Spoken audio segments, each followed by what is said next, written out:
Good evening, ladies and gentlemen. Welcome to the Amphitheater demonstration stage here at the Museum of Glass. You're attending an extra special late show here at the museum. We have a guest artist this evening named Nancy Callan. The team has already gotten started. She'll be working closely with a pretty good team of glassmakers. We've got her assistants, Alex and Corey, as well as some glassmakers from the Museum of Glass, Chris, Dane, and possibly other glassblowers helping out as well. But we have a pretty exciting show for you in store. I'd like to welcome you folks here with us in Corning, New York at the amphitheater, and also our audiences joining from around the world on our live stream at the Corning Museum of Glass. So welcome everyone to our show. Thanks so much. Now, Nancy's planned an elaborate piece for us with a lot of intricate color work, so we got started a little bit early before the actual show start time. Right now we're creating some pattern work that's going to run through the entire form. Just beyond the reheating furnace where Nancy's working, there's a sketch, and you can see the form that we're kind of headed to and what we're going to create today. But right now we're still just working on the pattern work. So every glass piece starts, of course, with molten glass. At the center of our amphitheater stage, we have our melting furnace. The melting furnace holds 1,000 pounds when it's full of clear molten soda lime glass. And you can see in the glass that Nancy's working now a brilliant orange glow. And that's true of our clear glass as well, fresh out of the furnace. At 2,120 degrees Fahrenheit, you can see some of the orange glow emitting from the furnace itself. The material, even though it starts out clear, will have that orange glow. It's an expression of the heat in the glass. And I always point out that as you're watching any glassmaking demonstration, you can look to that orange glow to understand where we have the heat in the glass. Now, as we go through our demonstration, you'll notice views on the TV screens. They're going to give you a close-up of some of the action. So we got the piece started today with a little bit of clear molten glass as all pieces get started. And we're actually going to repeat this color patterning, so I might leave that part until then. It'll make a little bit more sense if we can watch what's happening. But pretty much no matter what color we apply to our pieces, whenever the glass is really warm, we're going to see that brilliant orange glow, with the exception of white, and that's actually one of the color choices that we have here this evening. We've got black glass at the core, the center, when we've got a combination of white and gray on the surface. Now, there is a bubble inside the setup that Nancy's got for us so far. She is working on a hollow stainless steel tube called a blowpipe, which is pretty much like a big metal straw, and that's always what's going to allow us to blow into and inflate the glass. We're working now on our pattern work. I'm pretty sure that we're making sure that we have a flush surface over the entire form. Our melting furnace at the center of the stage runs over 2,000 degrees Fahrenheit, and the view on the screens is inside of an additional furnace that we have up here on the stage called our reheating furnace. The reheating furnace runs around 2,300 degrees usually. It's a little bit warmer than our melting furnace. We'll just use that to reheat or warm up the glass the entire time that we're working. So it doesn't contain any glass for us. The only source of molten glass we have is there in that melting furnace. You might notice that we have two reheating furnaces up here on the stage, and some other ones as well that aren't warmed up. Whatever one we want to use, we choose in the morning, turn it up. It takes about an hour or so to heat up in the morning. The melting furnace at the center, we leave on constantly. We can never turn off that furnace, or we won't anyhow, unless we're getting ready to rebuild it or we have some kind of issue with it. Because it contains our molten glass, we won't turn it off unless we need to repair it. When we take the glass from that furnace, we'll refill it at the end of the day, and we can melt down the material pretty much overnight to get the next glass blowing day started. This studio is powered by natural gas and forced air. So each of the furnaces has a burner on the inside, and that combination of natural gas and forced air gives us the temperatures that we need to be able to melt down the molten glass and reheat it and work with it. Here at the Museum of Glass, we also use electricity to power our furnaces, and that's something that's unique and a little bit new to the glassmaking world. It's not down here on this stage, but on one of our other stages.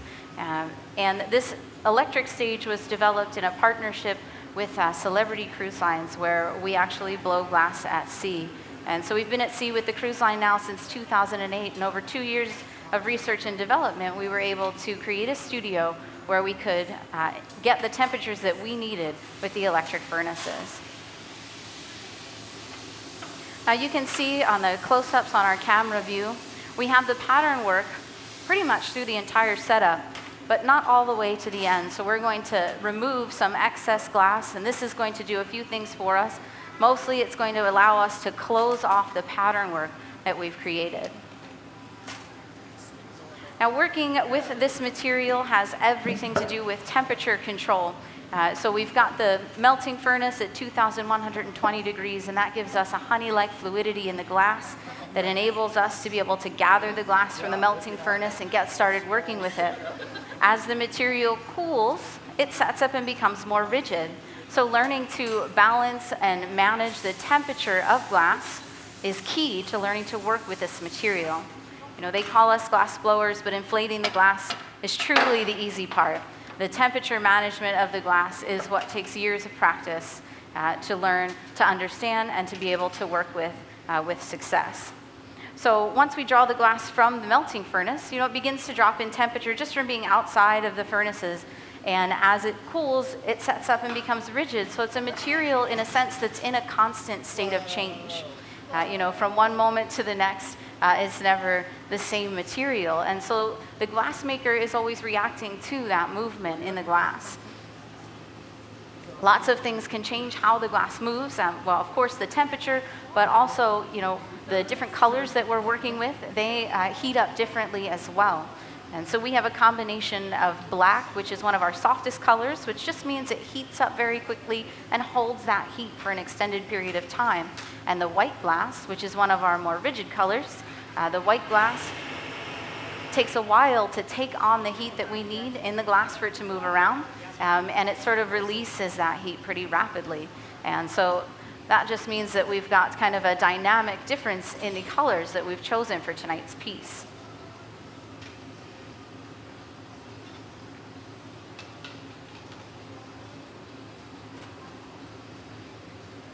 You'll definitely see during tonight's demonstration that glassmaking is very much a team-oriented art form or craft form, however you slice it. You know, it's possible to make glass work on your own, but it's much more complicated and it's very limiting. Pieces like Nancy's going to make for us tonight is something you won't see from an artist that's working on their own. 2 or 3 glassmakers is generally a sufficient team, but the more intricate or more involved your pieces are going to be, the more glass blowers that you're going to want to have around to help out. And you can see on the views on our screens that we've opened up the front of this bubble, so we now have more of a tube. And before we got started tonight, you know, I had a small conversation with Nancy about the piece she's going to make for us. And from this setup, we're actually going to make 2 parts. And so this will be the smaller section of the form that she has in that illustration up here at the front of the stage for us. And so glassmaking is a very immediate art form. You know, the material doesn't really wait for you. It cools down very rapidly. You have to work fast and think ahead. But there are ways to make pieces and bring them together to create a more sculptural form. And we're going to take advantage of that tonight. We've already been using the pickup oven, but again, I'll talk about that more when we use it once again. But we also have this piece of equipment over here to the right-hand side of the stage called the garage. And it's, you know, just like you would park your vehicle in the garage, it's the same idea. We're going to park the glass inside of that particular piece of equipment, and they'll kind of hold it for us, and we'll come back to it a little bit later on. And that has everything to do with the temperature management in the glass. Now, we can actually make parts of pieces and cool them down completely and then bring them back up to temperature in the studio for certain sculptures as well. But for tonight's demonstration, we're obviously not going to do any of that. We're just going to use the holding ovens for separate pieces of the form. Now, because we are making this piece in parts, we're going to do a little bit of measuring, and so that's what the team's working on now. They just have a few calipers available so that they can measure out how much they're portioning the glass, so that when we bring this sculpture together later on, the pieces will match up at the right sizes. So we've got 2,120 degrees Fahrenheit in our melting furnace. And the glass cools down pretty rapidly, but when we're working the glass, it's generally over about 1,500 degrees Fahrenheit. We don't let it get much colder because we lose the workability in the glass. We will let it cool beyond that point when we're no longer going to shape and manipulate it. So in this case, we've let the glass get a little bit colder than that. Somewhere around 1,000 degrees Fahrenheit, the glass is as rigid as it will ever become, and it's not going to move around on us anymore. And so we would set it around that temperature point before putting it in one of the holding ovens, whether it's the pickup box or the garage. And that leaves us with glass that's not going to move around because of the temperature that the garage is set at. It won't get hot enough that it's going to change shape, and it won't become cold enough that we're going to run into any cracking and breaking of the glass. So we can set it aside and then bring it back out and reincorporate it into the piece that we're working on. Now, I mentioned that the glass might crack and break as it cools too rapidly, and this is because the glass can sometimes experience thermal shock if the temperatures change too dramatically, generally below 1,000 degrees Fahrenheit, so from like 1,000 to say 800. If it goes too fast in that window, it's going to crack and break. So we've got the piece set at just the right temperature and the garage set at just the right temperature so that we don't run into that cracking and breaking in the glass.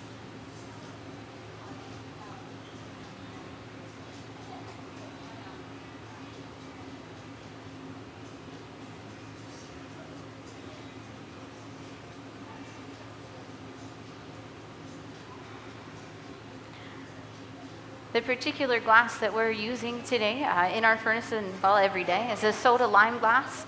And it's one of the most common forms of clear glass. And there are thousands of different recipes that make just clear glass for us. The main ingredient being essentially sand, but pure sand, so pure silica. It's mined from the earth and refined, and it's the large portion of the mixture or recipe. It makes up about 80% of our particular glass. The soda ash and limestone are added, and that creates the soda lime glass that we're working with and what we have molten in our furnace. I mentioned it's one of the most common forms. The soda lime glass is in the furnace. It's the window panes along the stage. It's the glasses on your face. It's part of everybody's everyday life. It surrounds us, this particular type of glass. And this kind of glass is vulnerable to that thermal shock at that drastic temperature change below 1,000 degrees Fahrenheit. But different types of glass are created to serve different purposes. Many of us have heard of Pyrex, but what Pyrex is actually a type of glass called borosilicate, which is, as most of us know, less vulnerable to those drastic temperature changes. And so the soda lime glass that we're working with is designed in such a way that it holds the heat for an extended period of time, making it ideal for shaping glass in the art studio. It gives us a little bit more workability. Bottle glass, which is used for your pop bottles and your spaghetti jars, which is actually all made by machine, is a type of glass that goes from fluid and molten and dripping on the floor to solid in just a few seconds. So that would be very difficult to work with in an art studio, but it's ideal for glass that's made by machine. So the different glass recipes are set up and designed to serve their purpose. So the soda lime glass that we work with, while it does cool down quickly and have that vulnerability to thermal shock, it's ideal here in the studio because even though it's a short working time, it seems somewhat extended. A lot of people have heard of lead crystal glass, and that's another type of glass. If we were working with lead crystal, the process essentially would look exactly the same as what we're doing here today. But it holds the heat for an even longer period of time, so the workability of that glass is quite extended. It's a little bit more expensive. It's just a different type of glass, but as far as process goes, it's going to look exactly the same. So it looks like both Nancy and Alex are working to close down the form. The first cup that we separated from the setup that Nancy created was also attached to a blowpipe, and Alex is managing that. And they're both working to close that off to essentially create another bubble. And remember, they both have a matching pattern, of course. They came from the same setup, and what we're working on now is essentially the smaller portion of our design. And we're not going to end up with 2 of the small spheres for the finished sculpture, but this is going to give us some options because we're going to have 2 once we get to that point. When you're working with a team in glassmaking, it's advantageous, I guess I would say, to work with the same team for an extended period of time. You can start to, sort of predict each other's needs. But in glassmaking, as long as you're working with a set of professional glassmakers with a few years of experience, we can rely on that experience from each other to be able to make successful pieces of glass without necessarily, previously working as a team. So it might be a bit more difficult if everybody just met this morning. It's much easier because everyone's familiar with the process and the pieces that are going to be created and working as members of the team to be able to make this piece a success. But you can work with people that you meet that day because everybody has that sort of same dialogue or that same skill working with the glass in a professional setting like this. At this stage, Nancy's working on her section of the piece. She's handed some of it off to Alex. She's not even really watching over Alex. She trusts her to know what to do next. And especially with these more elaborate forms, it's really helpful to have that good, solid team to work with. Nancy, this is the height, right? Yeah, that's the height. So a little bit here for the width.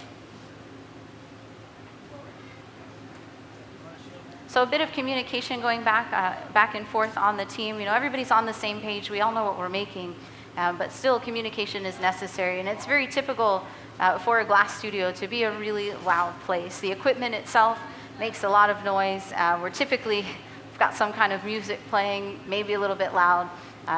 And we're having a lot of fun up here on the teams, but we're going to definitely communicate back and forth as well. You see a handful of torches on the stage, and we haven't started using those just yet, but they're pretty noisy also. So the glass studio is often sort of a loud place. But it's important to communicate on the team. Here as Nancy works to create the shape that she has in mind for this form, she's working closely with Dane, and he's providing inflation for the glass. This allows Nancy to keep a watch over the shape, make sure she's, you see her measuring it there with the calipers, but the key to managing glass is managing the temperature. And every tool that we touch to the glass is going to draw some of the heat out of it. And so as Dane provides the inflation for the portion of the piece that we're working on now, Nancy can watch over the glass, and if it's expanding a little bit more than she wants it to in a certain section, she can simply move the hand tool over that section. And of course, she's shaping it with pressure from the tool, but the tool's also drawing some heat out of the glass, which makes that glass move a little bit slower as it loses the temperature. And we have all types of different glass tools that we'll work with. Mainly, we have metal tools that we're using, but we've also got graphite tools, wooden tools, and even a paper tool, although actually we're using a graphite felt textile today. Instead of the newspaper, you'll see what's, it looks like just a shaping pad or almost like a thick washcloth, and we're going to use that to shape the glass. A lot of glass makers will use just folded up pile of newspaper soaked in water, but that other shaping pad, that graphite textile, is just a little bit of newer technology, and it's advantageous for a couple of reasons. It's a little bit less messy. The newspaper will sometimes stick to the side of the forms that we're creating, and as long as we keep the graphite textile moist, it doesn't end up sticking to the glass, and we don't have any issues there with distorting the color pattern, which you can see on our big screens is extremely intricate. The team got started with a wrap. Some of you might have been with us before we started hosting the demonstration, but the wrap that went onto the form was 2 colors side by side. And so it's a really intricate color pattern that we've got on the surface of this piece. There's that noisy torch, of course, by the way. All right, so in the center of the stage we have Chris, and he's working with some solid color bar. So the melting furnace has just clear glass in it. There's lots of different ways that we can add color to the glass. One way is through the use of color bar. And so essentially I have exactly what Chris has, just not warmed up at all. But this is color bar. All of our colors, they come to us from a handful of color companies throughout the world that specialize in creating the glass color for the glass art world. We don't make any of the color here at the museum, so we order it. Most of our color comes from a company in Germany called Reichenbach. But I described the glass recipe for us, the soda lime glass. The way that we get color into that glass is by creating the same soda lime glass recipe and adding different metal oxides to that recipe or formula, and that gives us the different colors in glass. We are working with black glass. That's what Chris has just now, and that's made with manganese. The white glass is usually titanium or tin. I'm not exactly sure what creates the gray, but you got the idea. Different metals give us all the different colors in the glass. Some colors are more expensive than others because, let's say, a color like green is made with iron oxide, which is basically rust. A color like this brilliant pink is called gold ruby. It's actually made with gold chloride. So the gold colors obviously are a bit more expensive than the colors that are made with iron. The color companies provide us with the color bar, which is a solid bar of glass. And some of the color companies used to draw the glass out of the furnace by gathering, as we have done in our center furnace, and then shaping on a tabletop like this one, the glass into a bar. But I understand now that a lot of that is done by machine, which makes, portioning it a little bit easier instead of having it all done by hand. But basically, Chris is working to condense a large portion of that black glass, and I'm pretty sure we're going to apply that in.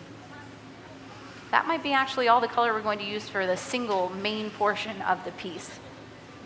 But again, that's black glass, and you can see it's nice and warm, so we've got that orange glow. And so he's going to continue to work that into an ideal shape for the application. So that's what he's up to there.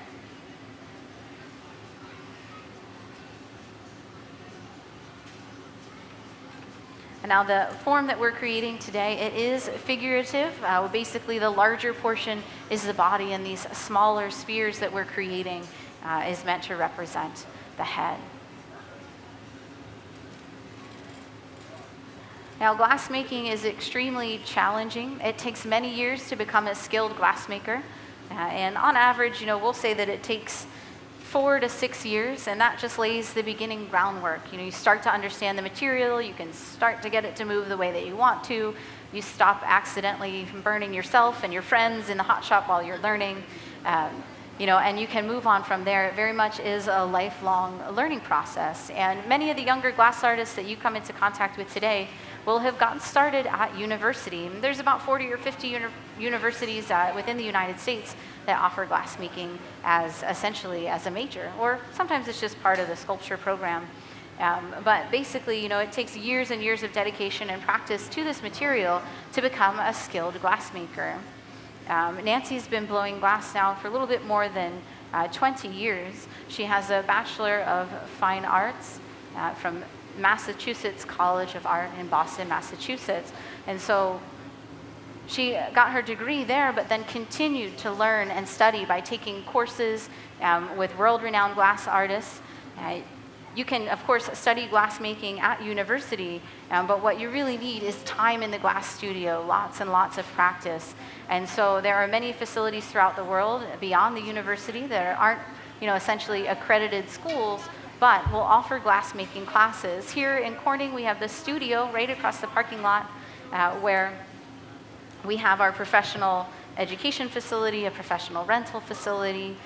We have a make your own glass program going on over there as well.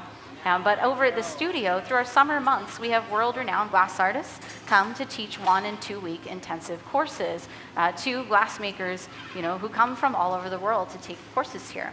And actually right now, Nancy is one of those teachers. She's teaching a class called Roulette, focusing on the design and execution in glass, but of course also on that team-oriented atmosphere of glassmaking, and also making sure that you're having a bit of fun. After today's demonstration, if you're a bit curious, I definitely recommend checking out online Nancy's work. It's brightly colored, a lot of playful pieces, and that's something that she tries to incorporate into her designs, that kind of imaginative, childlike fun, while working with a medium that's extremely challenging.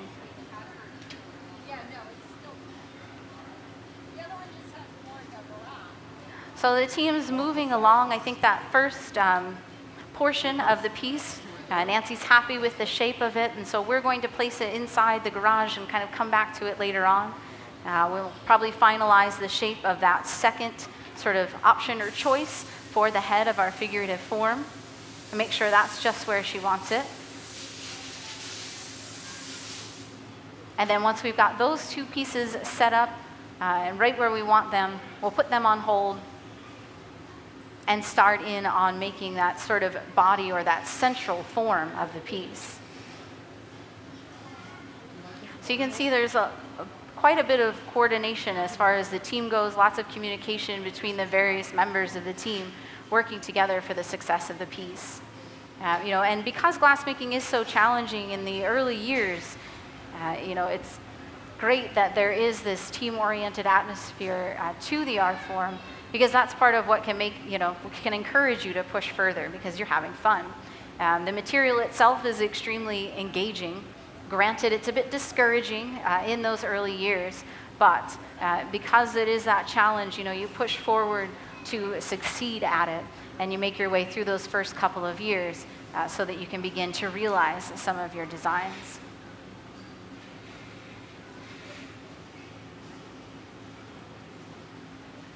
All right, I want to go ahead and welcome everybody to our demonstration tonight. Anybody who's joined us here in our amphitheater demonstration stage, of course, welcome. We have Nancy Callan as our lead glassmaker here, so she's running the team. She's responsible for the design. She created that and is working closely with the team to realize that design. Also, again, of course, I want to welcome those of you watching our live stream from all over the world. Welcome to our demonstration. I think we're getting close to setting up basically the pattern work that we had on our two previous portions of the piece. And so we've got the center of the stage here in our melting furnace. This is Corey working closely with Nancy here as one of her main assistants and also one of her teaching assistants over at the studio for the course that she's teaching. He's taking a few gathers from that melting furnace and essentially that source of molten glass. You'll see, of course, as the glass is drawn from that furnace, it has that familiar, brilliant orange glow. And this gathering process is how we build up all the glass that we need to make the size piece that we're going to create. Now, we always get a question, how do we manage these metal irons and blowpipes and solid irons that we work on when we've got 2,000-degree glass out on the end? And the reason that we can do that without any gloves or any protection is simply that the metal conducts the heat very poorly, so it moves slowly down the iron. And not so much from the glass, but from exposure to the reheating furnaces and the melting furnace when we're taking those initial gathers. You saw Corey at the center of the stage use a pipe cooler. It's just cold water that runs over the pipe. And this cools the metal back down and it kind of resets it for us so we can kind of start over as far as how hot is that metal. We would never wear gloves in the studio simply because we need the dexterity in our fingertips to keep the constant even rotation of the glass going the entire time. I mentioned earlier the glassmaker has to react to the material. There's no set pace. It's not something that can be replaced by a machine. You need that human glassmaker to set the pace of that turn in response to the glass. You're going to want to keep your eyes on the gather of glass that Nancy has. You'll be able to see the bubble make its way out into the glass. So that's essentially our starter bubble. She put a quick breath of air into the pipe and trapped that air inside just by placing her thumb over the mouthpiece. This helps that air it's drawn to the heat in the glass, it builds up the pressure it needs to make its way out into the glass, and once it's in the glass, it rapidly expands. When Nancy has the expansion in that bubble that she wanted, she just took her finger off the blowpipe, or off the mouthpiece of the pipe. That way the air could escape out of the blowpipe and it would stop expanding. That technique's called capping the pipe, and we just use it to build up the extra pressure that we need to be able to get that first air bubble out into the glass. Now we're going to add solid color to this bubble. Right now it looks orange, but again, that's just the heat. It is just clear glass. And what we're going to do is use the color bar to create a color drop or a color overlay. So the other option for color, which we're not going to use tonight, is frit, F-R-I-T, which is crushed up colored glass. So it's a pile of colored glass, like maybe like sea salt. And we would roll the clear through it. It would stick to the surface, and we would be able to add color to our glass that way by melting in that layer of color. But no matter what we do, we're always going to have a speckled pattern on the surface of that piece. By using the color bar, we get a different aesthetic. We'll have solid color. This red piece here beside me was made using color bar, so it has that nice, solid, even jacket of color. A piece that might be a little bit difficult to see from across the room, but this vase might look like it's completely white, but if you were able to see it up close, you would see that it has a speckled pattern because this piece was created using frit.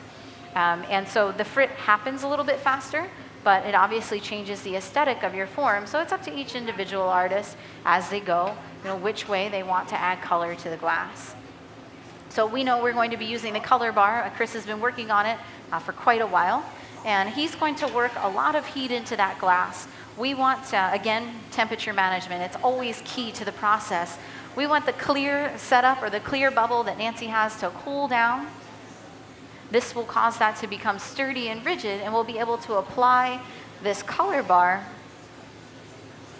delivered at a high temperature to the end of this clear bubble, and then we're going to press it back over that clear starter bubble. Smushing it back. That's a technical term, by the way. But basically, that is the black glass. We're seeing the orange coloration because of the heat. Nancy's going to take a second here to kind of shape and center that a little bit further. And then she might continue that at the bench, but most likely she'll use the metal table here at the center of the stage to really press that color bar back over the clear bubble. Ideally, when you apply color like this, you want to get the colored bubble or the colored glass back over the bubble in 1, maybe 2 heats. And the reason for that is you've got a temperature balance going on for the success of this part of the process. The clear is a little bit colder than the color. As you continue to go back to the reheating unit to reheat that colored glass, the clear's right there too. So it's going to start to take on heat. And as that glass gets hotter, it becomes more fluid and starts moving around. And so we're really going to press into the glass to push that color bar back over the clear bubble. And if the clear starts to heat up too much, we'll lose the shape of that bubble. It is actually possible if you press too much, you can push that air bubble right back out of the glass. We've got the super close-up view on our screens around the stage and, of course, live on the internet for our live stream. But you can see the passes across the table as well are changing the color of the glass because remember, all the tools draw heat out of the glass. And so we lose that orange coloration when we lose that heat. And so you could really see that really well when we were shaping the color bar here at the table. I mentioned earlier that some of the colors express the heat a little bit differently. Blue glass and black glass are fantastic for demonstration purposes because they really express that brilliant orange glow.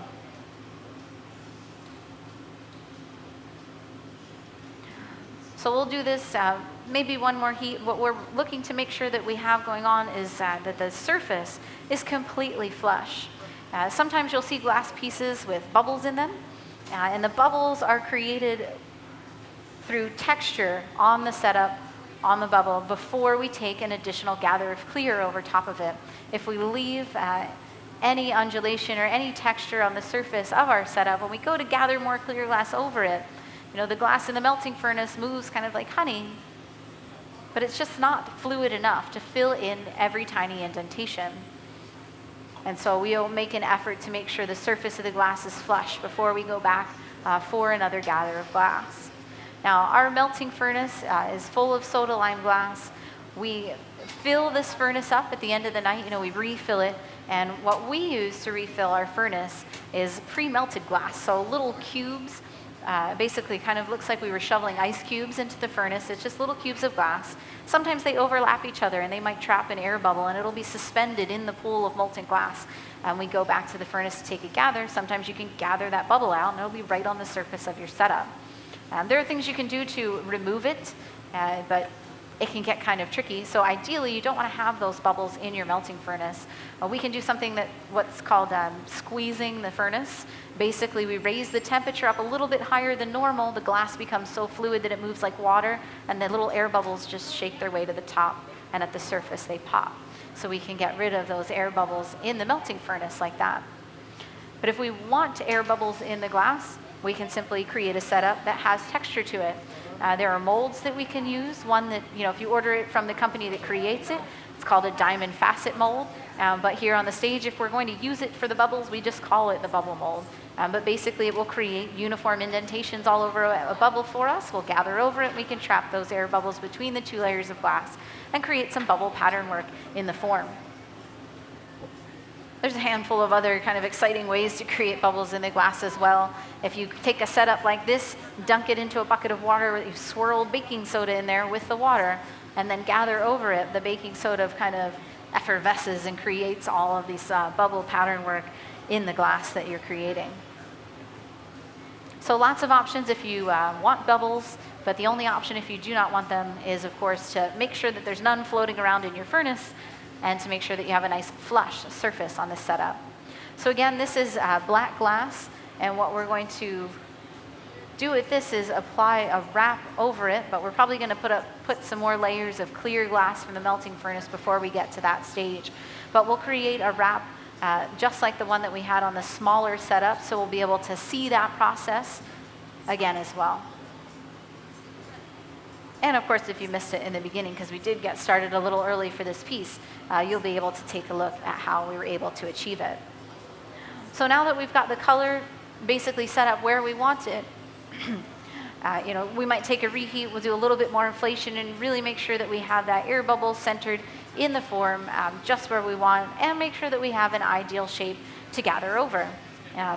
Generally, an egg-like shape in the glass is what we're looking for to go back to the melting furnace and get that additional layer of glass. But again, of course, we need temperature control. We never want to gather over the glass if it's not at the right temperature. If it's too warm, it's going to heat up too quickly inside the melting furnace, and it will start to move around. It can collapse, we'll lose the shape. In a really extreme case, if it heats up too much, it can actually become fluid enough to pull off the end of the iron. So we'll make sure that we're set up to avoid that, of course. Now, all the tools will draw heat out of the glass. We can, of course, just use patience, which just watch the glass for a while. Eventually, it'll cool down just from being outside of the furnaces. And then many studios are equipped with compressed air that will help us cool the glass down a little bit faster. There are lots of times when you're making glass or working in glass that you have to work very quickly, but there are other times when you're sort of waiting. So this is our pickup oven, and we're just doing a little bit of a size check. Don't mind that. We're just doing a little bit of a size check there because we have what's called glass cane set up in the pickup box. It's preheated, so it'll be warm enough to incorporate it into the form that we're creating. But glass cane is essentially a glass stick.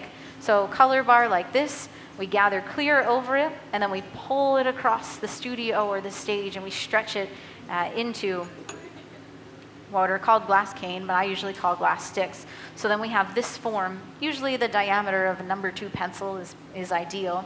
And what Nancy and her team created is actually cane with the color side by side. So it has a white side and a gray side. And they set up a pattern on a small kiln shelf, making sure that all of those colors were lined up so they'll be a part of the pattern work. So some detail work there. But because it has to be preheated, we put it into this pickup box or pickup oven, and that brought up to temperature all the little glass canes that we're using to create that pattern work. Now, typically, if you're setting up a pattern on a kiln shelf, the glassmaker will use a tool like this. It's called a pie divider, but basically you can measure your pattern here on the larger end, and then the smaller measurement here tells you how big your core setup needs to be so that when you roll the cane, it's all going to match up and come together on the other side. A lot of glass artists will use the calipers or the pie divider to measure, But Nancy, as I said, has over 20 years of experience, and cane pattern work is something that she specializes in. And so by going over to the box here, you saw her kind of levitating the bubble over the open box. She's just taking a measurement with her eye. So she doesn't need to use that caliper or pie divider. She's able to kind of read how much glass am I going to need and how wide does it have to be for this cane roll-up to be a success. So another layer of clear molten glass, that's what we call a sort of a strip gather. And what we're able to do because of the fluidity in the glass is take a gather from the furnace and then turn the pipe on end. And some of you probably were able to see that the glass just streams right off of the setup. That's because right out of the furnace, it's that if you let the glass do what it wants, it's a puddle on the floor. We let that glass flow off into that bucket just outside the furnace, mainly because if the glass is clear, we can put it back into our melting furnace and it melts down overnight and we can gather it out tomorrow and continue to use it. So the glass is extremely recyclable. And we don't put colored glass in the furnace, not because it won't melt down and become malleable again, but because we don't want to contaminate that tank. So any colored glass that we don't use can be reincorporated into other works or used in other ways, but it will essentially become fluid and molten again, and we can use it once more. But that clear glass we let flow off into that bucket of water so that we keep it separate and we can just easily add it to our furnace. Did you have a question? Okay, so the question is, how does she know that her bubble didn't collapse on the inside of this setup?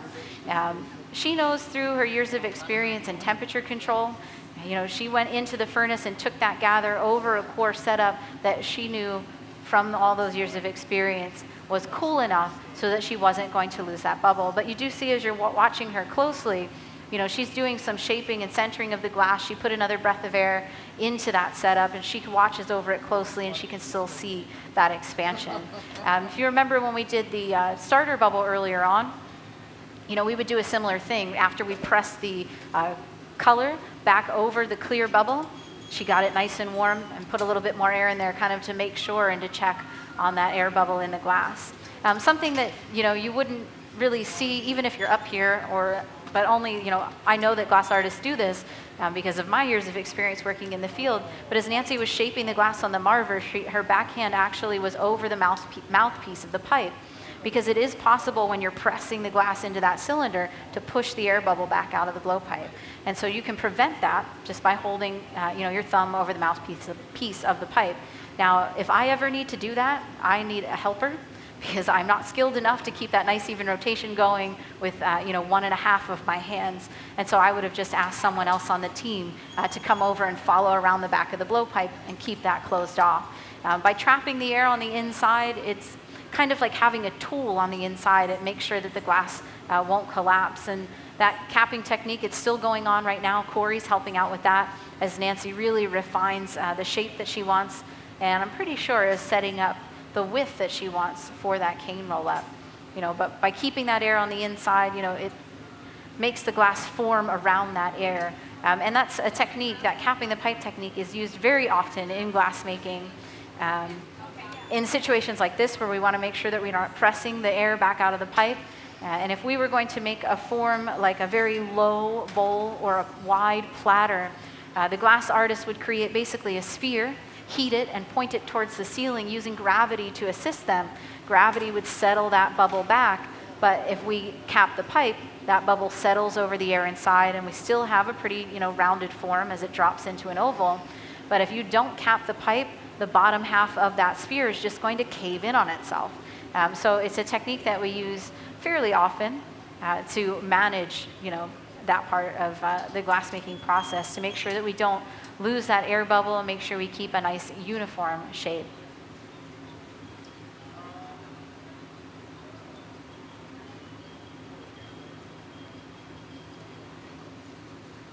Now, before we go to actually roll the cane up onto the surface of the form, we're going to have to bring it out of this pickup oven. I think we're just going to do another little size check. And then Dane's going to help out. And he'll preheat these cane even further. So the little pickup box, I think, is set somewhere, I think it's at about 1,100 degrees Fahrenheit. And that's an appropriate temperature for us to be able to then draw it from that pickup oven and introduce it to the 2,000 degree furnace, the reheating furnace. Usually it's more like 2,300 degrees Fahrenheit. But basically it's not going to experience any sort of shock from that drastic temperature change as long as we've got it preheated. The color bar, I'm not sure if I mentioned, that's also preheated. It's in a little oven we call the color box, but it's also brought up to around 1,000 degrees before we, so that we can introduce it to our furnaces and not run into any trouble. Are you guys ready? Yeah. Okay.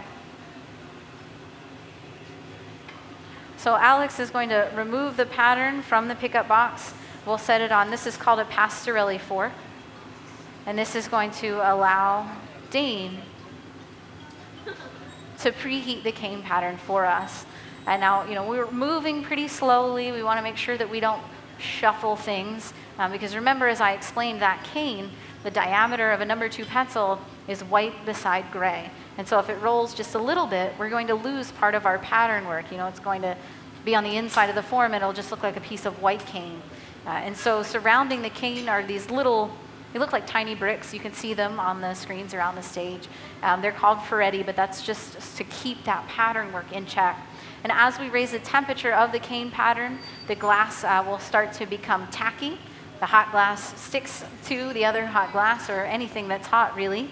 So the kiln shelf itself, it actually has what we call kiln wash on it. It's kind of like a little paint layer, but that's to make sure that as the glass is heated, it doesn't start to stick to the kiln shelf. And the little ferretti often are washed with that kiln wash as well. Just more and more temperature management. And glassmakers do not have thermometers or ways to read the heat in the glass. It's just all experience working with this material. As I explained earlier, it takes a handful of years, somewhere between 4 and 6 to become a beginning glassmaker. And that's part of the process, learning to work with and manage the heat of the glass so that it moves the way you want to throughout the process. But this is a bit more involved, managing the heat of the, core setup, if you want to say, that portion of the bubble that we've applied the black colored glass to, managing the temperature of the cane setup. And we've got Corey, he's working on managing the temperature of what will become a side-by-side wrap for this piece. I'm pretty sure it's the same 2 colors, the white and the gray, and they're set up side by side, and we're going to use that as a wrap. So everyone, as we're moving around the studio, we're working to manage the temperatures in the glass.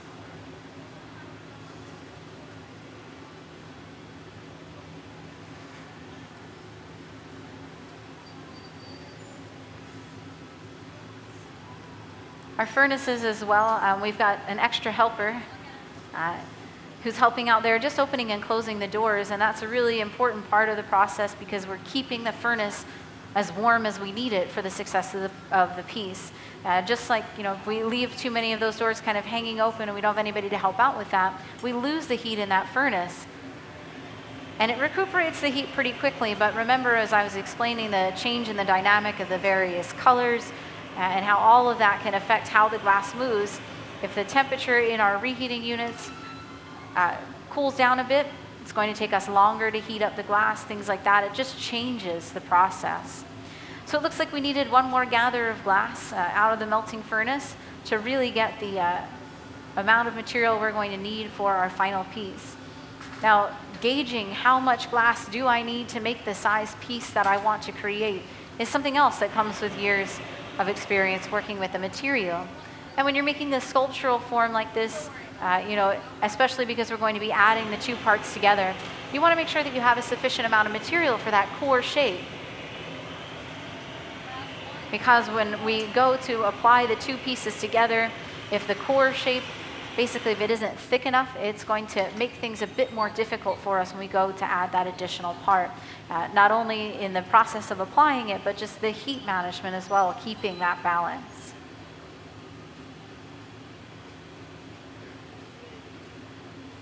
Now we have a substantial amount of glass there on that blowpipe that Chris is working with. And so often, people wonder how heavy is that glass.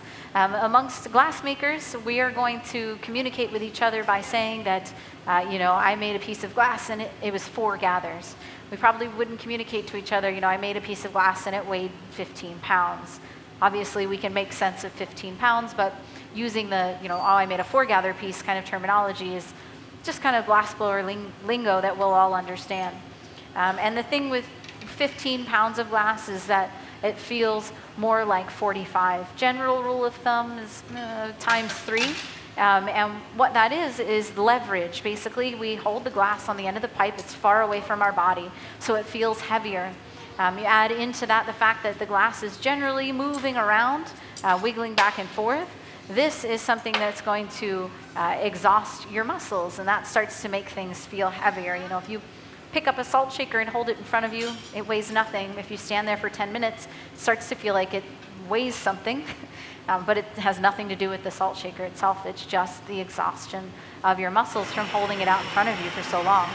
And so all of that can, make a person think that they made a piece of glass that weighed 30 pounds, when in fact, it was closer to 10. And so it can feel pretty heavy, even when it isn't.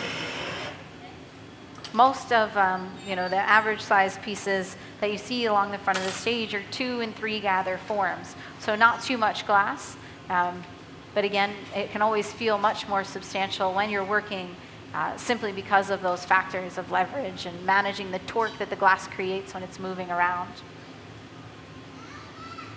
So I think we're getting pretty close. We've got Corey working on the wrap. He's really trying to work some temperature into the center of that wrap. The first part of any piece of glass to take on heat is the surface. So we'll go into the reheating unit, warm up the glass, and then do a little bit of shaping, cooling the surface down, and then go back into the reheating unit. And then we can essentially work that heat a little bit deeper all the way to the core of whatever setup that we're working on. So he's working to get that warm enough for the application process. You can see that some of the metal of the pastorelli is starting to glow brilliant orange. The cane pattern itself has all that white in it, so we don't see too much glow there, but we've got the heat worked into that. Nancy's got the surface of the setup that she has warmed up to the proper temperature, and then we go for the roll up. She turns slowly and connects that pattern on the other side. Very nice.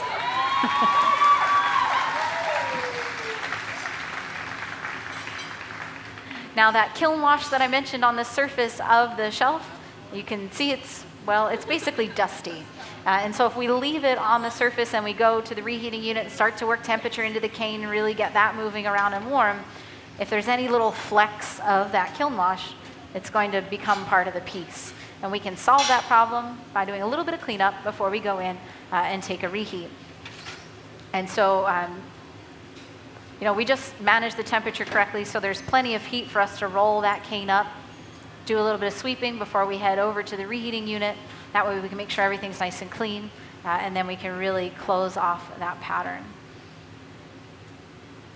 And you can see again, just like the earlier setup, if you were with us, that we have a little bit of the setup out beyond that cane pattern. And so when we get there, we will remove that portion of the piece, because we're going for basically a uniform pattern throughout the smaller spheres that we created and set aside, and the central form here that we're working with now. So what Nancy's doing in this moment is using tweezers just to close that pattern work off all the way. There really wasn't much of a separation, but we can ensure that the pattern's closed all the way around just by taking these few extra steps here to squeeze that glass together. At the moment when we apply a cane pattern like this, the clear glass over that core or central setup is still moving around, and so we can basically, if you want to imagine blocks of ice on the surface of a lake, that would move around. We can squeeze the cane pattern together on the more fluid or molten surface of that core setup.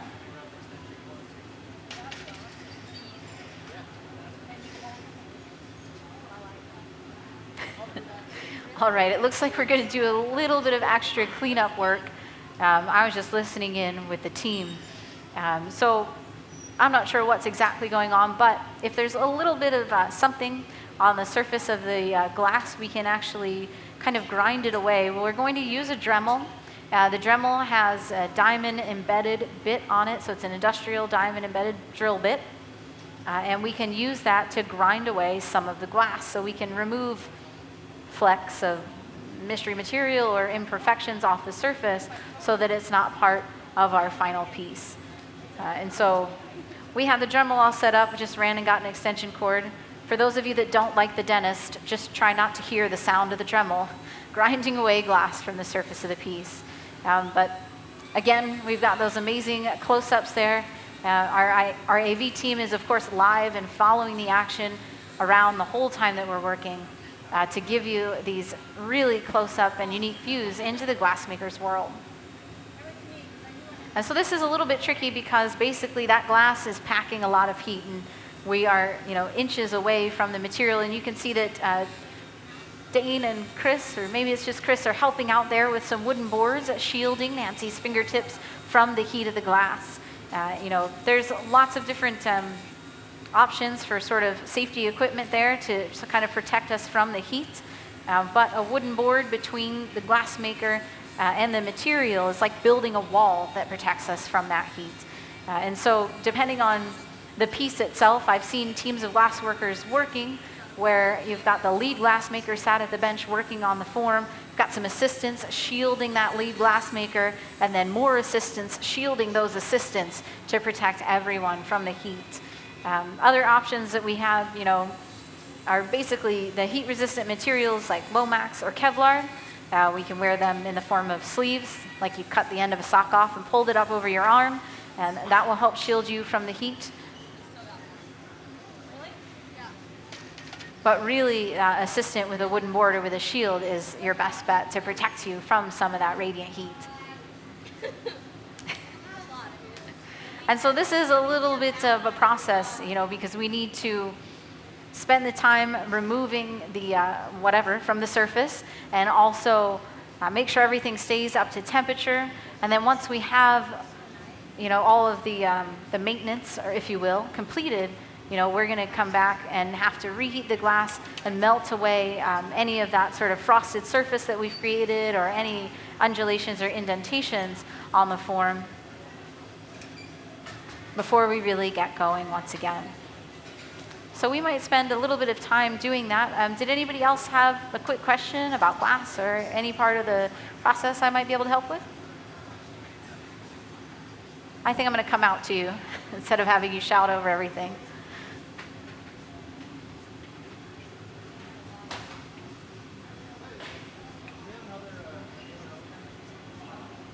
All right, so I think we've got everything with the Dremel, or not. Maybe it's going to keep coming back. So we'll keep working on that for a few minutes.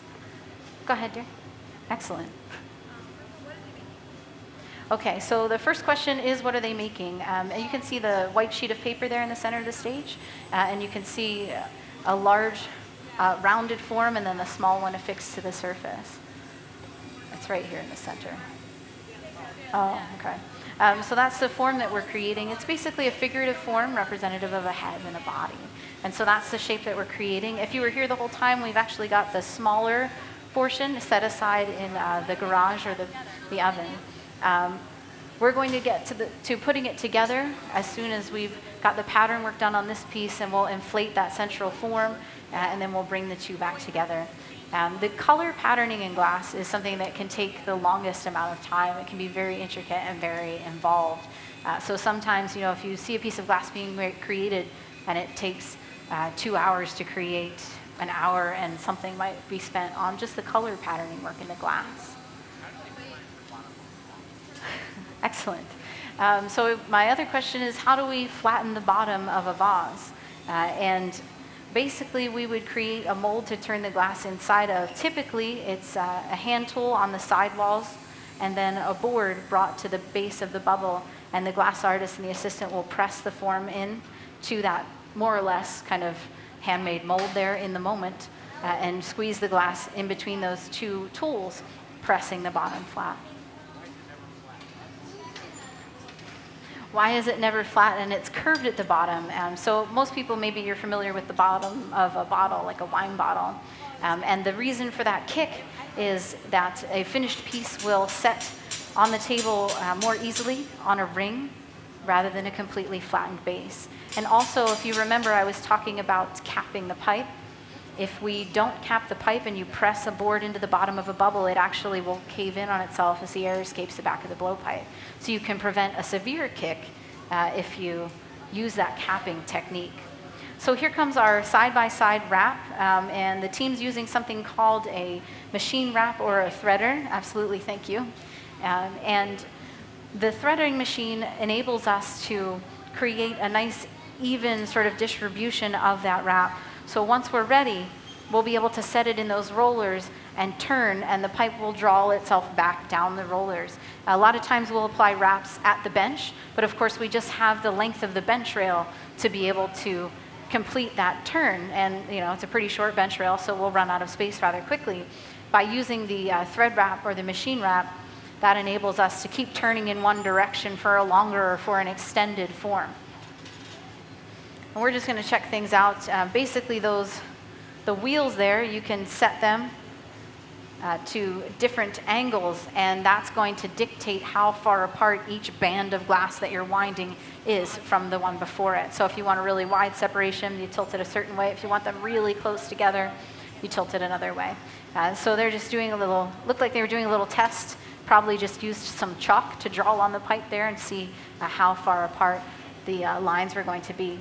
It's really important that Corey has just the right temperature in this wrap. We're going to create a very thin band of glass when we use this wrap. And in order to do that, basically the team will turn very, very quickly, and it will draw the glass off of that setup and out onto the form. If we turn slowly, we'll get a thicker band of color. But whether we turn fast or slow, the success of this has everything to do with how Corey has that wrap set up. So excellent setup, really nice application.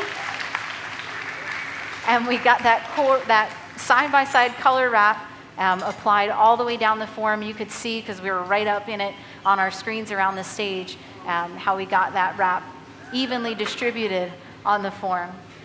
And now glass color is expensive, so it looks like Corey's going to maybe save that for another piece.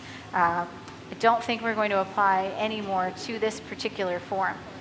Now we're back at our reheating furnace. Whenever we apply a wrap, we want to make sure that it's fully fused or melted into the surface of the piece to ensure that it doesn't actually start to break off as we're working. And so we'll spend a good amount of time in here. Our reheating unit, I mentioned earlier, is over 2,000 degrees Fahrenheit, yet we have this view inside of it. And so I was talking a lot about various clear glass recipes. And the reason we can see inside of this furnace is because of another recipe for clear glass that we have with us on the stage. It's called pure fused silica. And essentially, this glass won't melt until it's over 4,000 degrees Fahrenheit. So it's quite a gap there, 2,000 degrees more or less of wiggle room. So we can place that window in the back of the furnace and give you the unique view. Beyond the little window is another little window, and then a camera, and then an air conditioning unit pouring cold air over that camera to keep it cool enough so that we can maintain this unique view.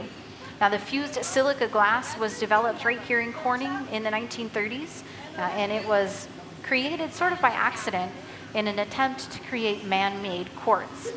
And so they discovered, the process, and they were able to create the pure fused silica glass, but they didn't really have a use for it for a while. Eventually, NASA approached Corning about a type of glass that they could use for the space shuttle windshields. Basically, a type of glass that would withstand the intense temperatures of re-entry into the Earth's atmosphere. And so they said, we've got this pure fused silica, and it won't melt until this temperature, and we can use that for the windows. So as you explored the museum today, maybe some of you saw in our windows gallery, we actually have a windshield that's been to space and back on display, as well as a deeply involved description of the fused silica glass and how it was made and discovered and the process through which it continues to be created. And maybe you learned a little bit more about it if you saw our optical fiber demonstration. The Corning Museum of Glass is really, one of the centers or kind of glass meccas. And there's, I like to say, kind of little, well, not little, but glass communities all over the world, little kind of central locations. And here in Corning, New York, it's a pretty generally small town, but this is a world-renowned glass museum that's, I think, 65 or 66 years old now. So it's been a part of the community for quite some time. But on the west coast of the United States, particularly in the north, there is, of course, another sort of gathering point for glassmakers. There we have Pilchuck Glass School, the Tacoma Museum. They have a demonstration stage very similar to the one that we have here, and they host demonstrations like this as well. Now, I mentioned earlier that Nancy has been working in glass for a little bit more than 20 years. She got her Bachelor of Fine Art in Boston, Massachusetts, at the Massachusetts College of Art.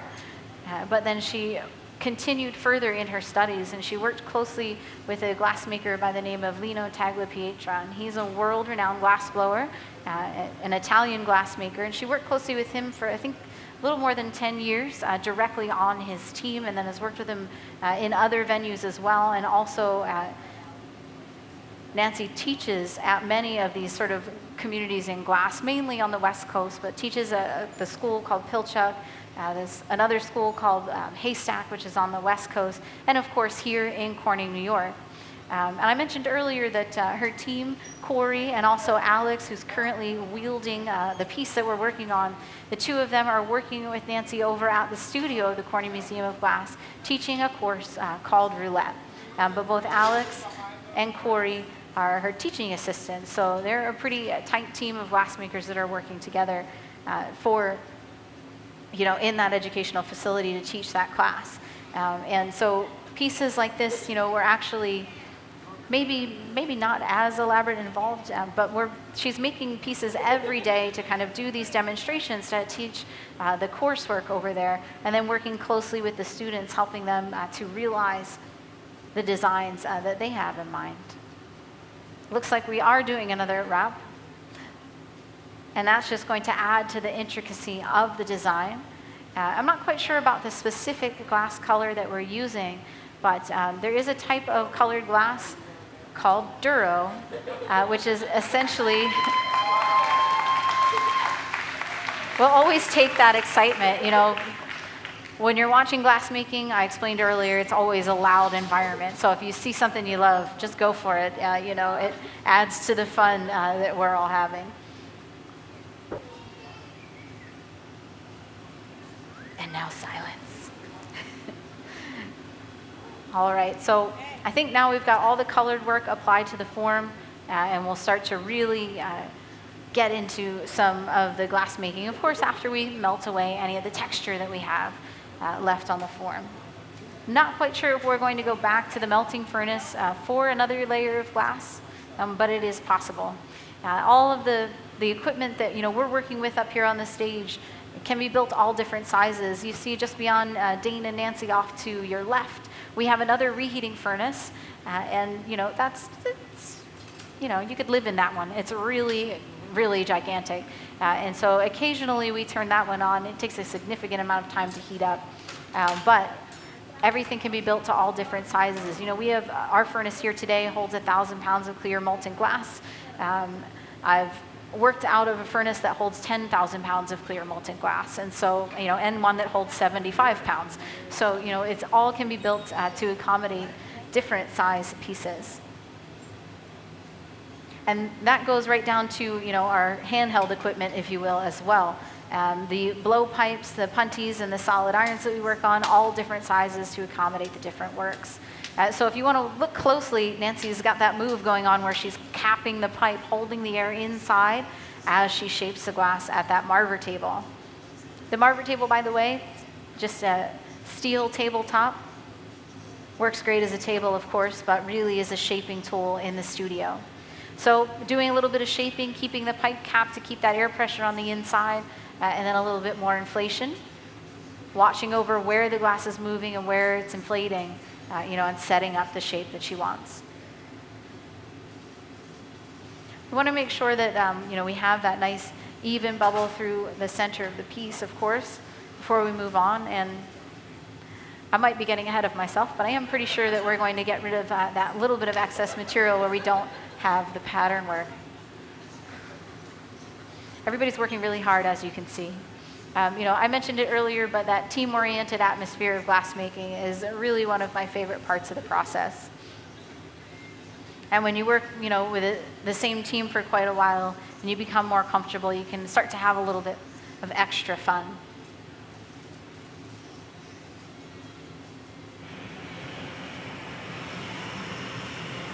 The torches that we work with allow us to sort of localize heat in certain sections. In some settings, the glassmakers rely just on the heat in the furnaces to be able to reheat the glass and to achieve the temperatures that we need to get through whatever step of the process. But the torches really allow us to localize the heat. In this case, we're blasting the setup with the torch. The surface is taking on a significant amount of that heat, while the core, the interior, not quite as much. So we could be making an effort to melt away or heat up that surface. Another thing we could be doing is if we do pick up something by accident and it doesn't quite need that dremeling to remove it from the surface, we can burn away any excess material as well, just by taking a quick overall reheat.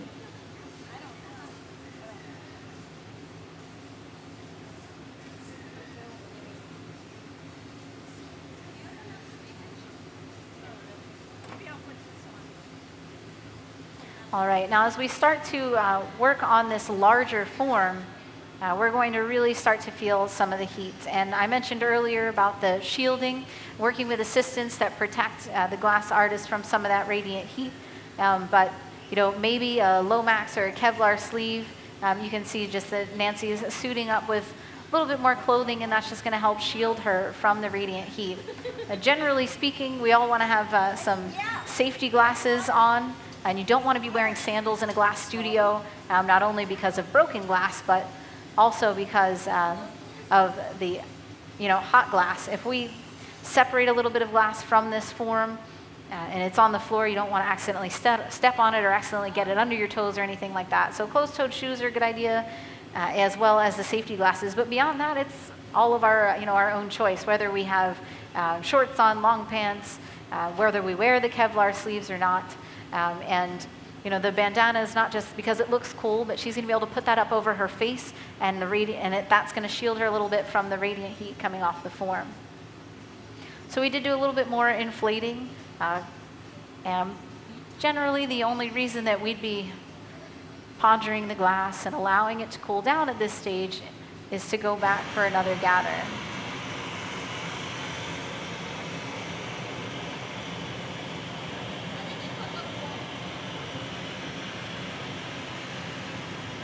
But again, of course, not sure if that's what we're up to or not.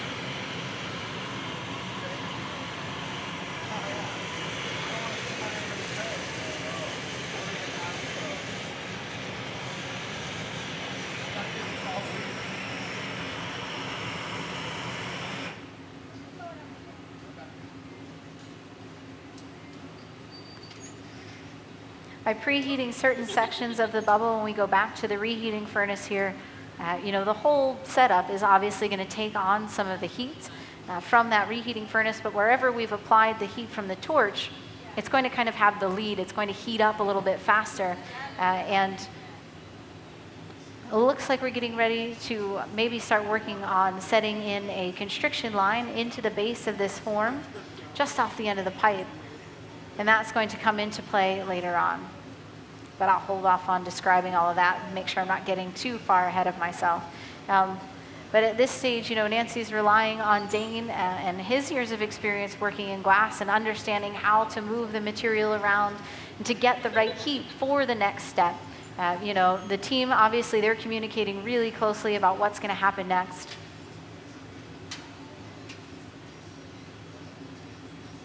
Dane's been working glass now for about 12 or 13 years. But here you can see, once again, we're setting up a little bit more inflation. Nancy's using that shaping pad that I described earlier in the process. And every tool, remember, draws some heat out of the glass. So you can see that mainly we're cradling the bottom half of the form, getting most of our inflation at the shoulder or the back of the form. Wherever we move that tool, we're robbing heat from the glass and slowing it down so it won't continue to move or to inflate.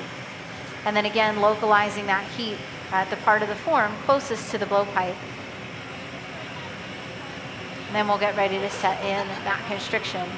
So I've seen some new faces join us here in the crowd, and I just want to catch you up on the team. We are featuring Nancy Callan. She's our special guest artist for this evening, here to create a beautiful piece of blown work for us with intricate design. She's here in Corning, New York, teaching at our studio just across the parking lot, teaching an intensive course called Roulette.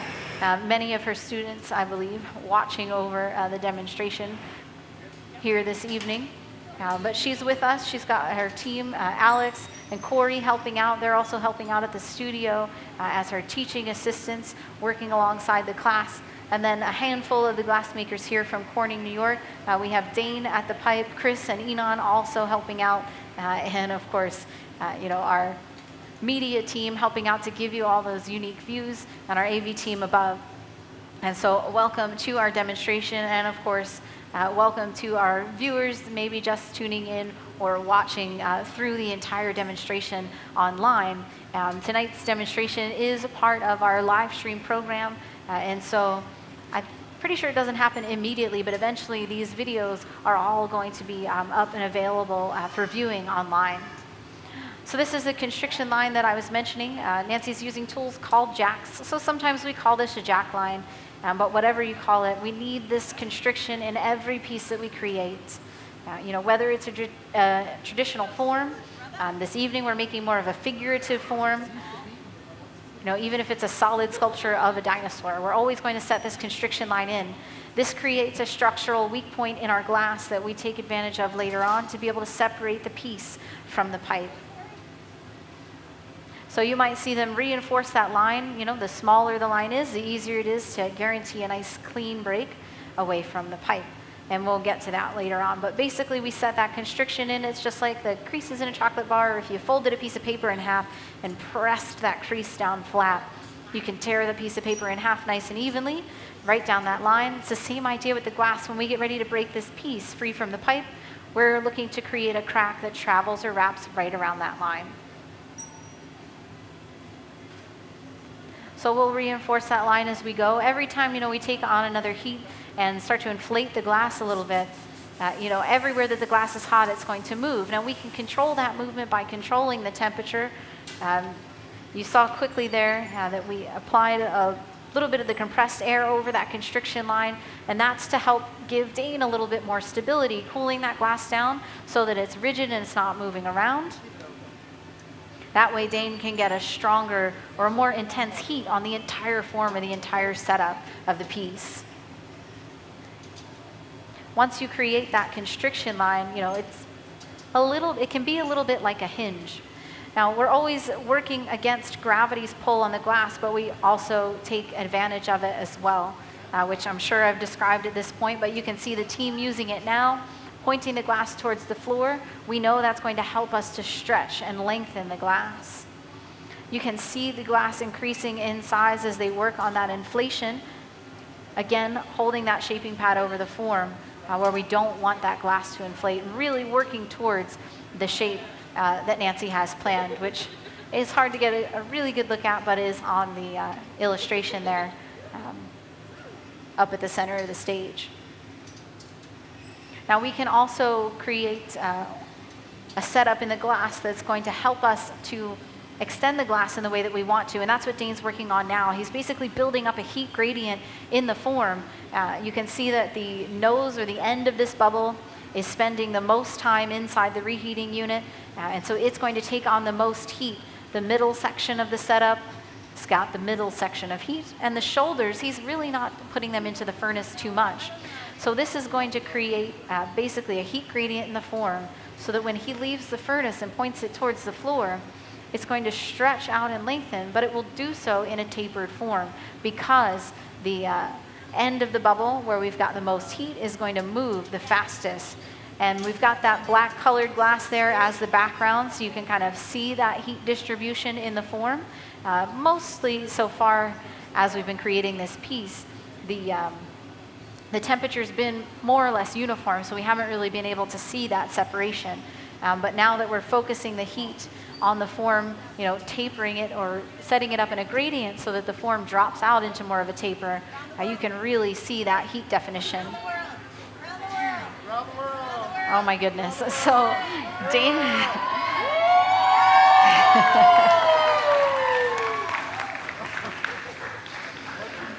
So I can tell that definitely most of our audience knows what's going on there. But basically using heat and gravity, we're dropping out the form. We start swinging it back and forth.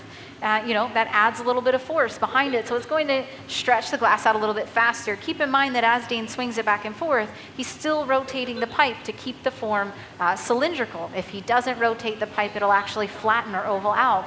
And then all of that cheering and ruckus was for the around the world move, which is to swing the glass clean over your head. And now Dane, as I said, he's been working glass for 12 years, but that's a significant amount of glass to swing over your head. So I knew what was about to happen, and I was like, really? Are they going to do that? But you saw, of course, they did, and everyone thoroughly enjoyed it. But when we swing it all the way around like that, it really helps us to get that little bit of extra length, a little bit of extra force. And that's a move that you're not going to see without professional glassmakers on hand. Or if you see it in a student setting, it's because the teacher left the room. It's really not something that you want to do if you don't confidently understand how far that glass is going to move. Using heat and gravity can often put us in a situation where we set out to make, a vase that's, just maybe a foot high, and then we end up with a long stem, super long stem rose vase, because the glass can get so hot that it continues to move. Now, it's possible to lose control of it completely and have that bubble that's moving all over the place fold in half and the piece is ruined and you have to start over. If you've got the skills, you can kind of go through that glass rodeo and still make the form, just ends up being twice as tall as you meant it to. And one surefire way to really extend the piece further than you want is to not understand the heat and how far it's going to move and go about swinging it clean over your head. And if you want to go ahead and imagine, it could get really bad if you've got the glass way too hot and you're swinging it like that. So only when you have a really good understanding of how the glass is going to move and the temperature control should you start to swing the glass around the studio at all, let alone over your head. You might have seen the team, everybody kind of step back a tiny bit, but we were confident that Dane would be okay. And of course, we all enjoyed it, but it helped us to get to our shape. So it looks like Chris is getting started. He's created a collar on another blowpipe. A glass collar is just clear glass around the face of the blowpipe, not closing off the opening. And so I feel like I think he might go for one of the other portions of the form, but we left those all on blowpipes. I'm not close enough to ask him what he's doing, so we'll just have to wait and see. Are you making the punty, Chris? Yeah. Sometimes it's difficult to talk to the glassmaking team because they are so focused in what they're doing. Even with 20 plus years of glassmaking experience, we have to pay close attention to the glass to be able to manage it, keep it under control. All it takes is a second to look away.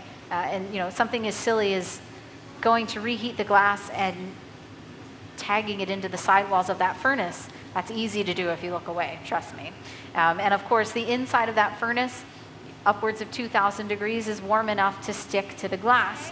And so you could really end up ruining your piece. The doors, obviously, we run into those more often than we would run into the sidewalls of the actual furnace. And it depends on the actual temperature of the glass, how much trouble you get yourself into with that.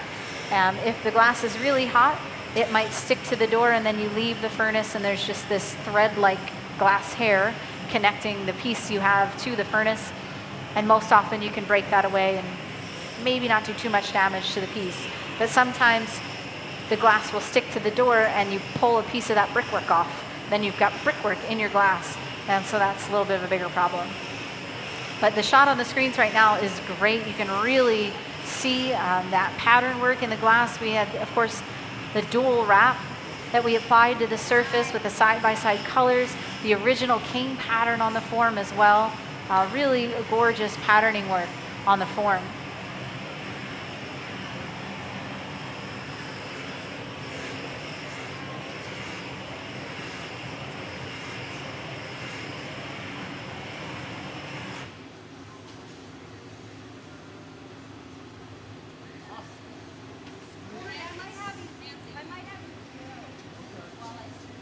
I'm just trying to listen in a little bit and see what comes next. So this piece, pretty sure that we'll end up transferring it to a secondary iron, and that's going to be, now that I can see a little bit more about what happened, what Chris was setting up. He's creating what's called a punty, which is just our secondary iron, and that's going to help us out later on, but I'll talk more about it when we get there. But what he did was create something called a cold core for our punty.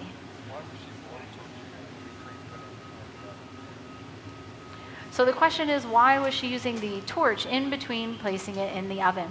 And I'm going to say that most certainly she was just adding a little bit of extra heat to the form and maintaining the temperature, but there could be a couple other reasons as well. I don't exactly know for sure why.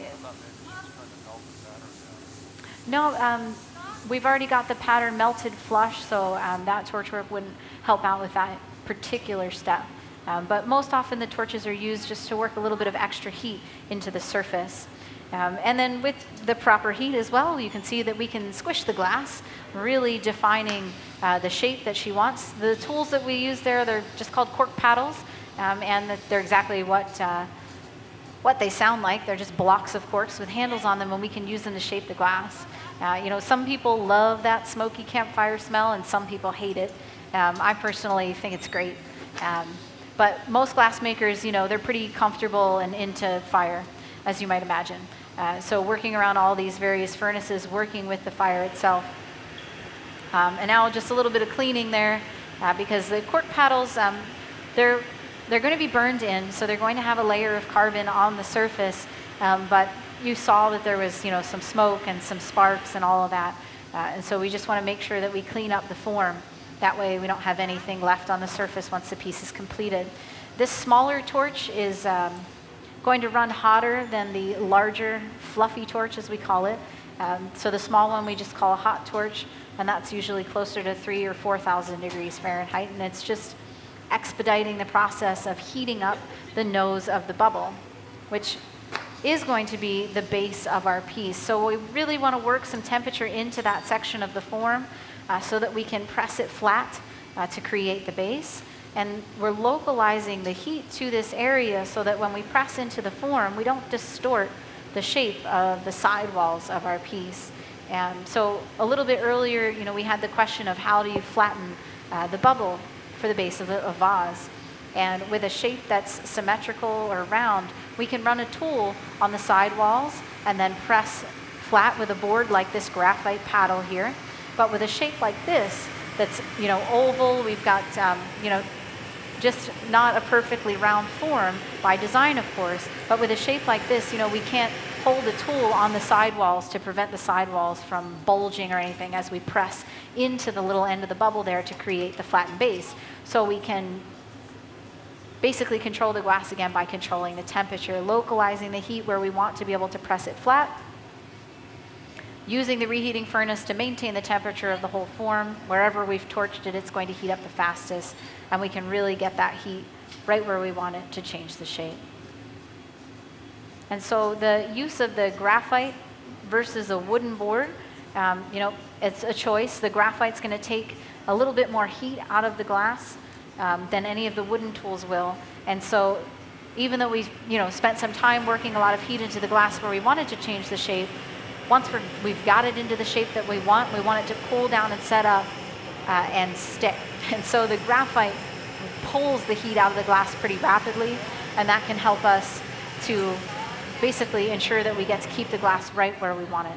And so we'll just choose the right tool for the job pretty much at all steps and stages.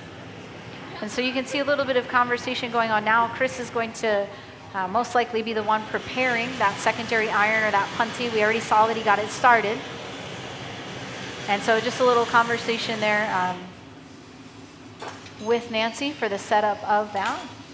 And something that was unique about the punty that he's setting up is that it's on a blowpipe. Typically, the punty is going to go on a solid iron. And so it's going to be a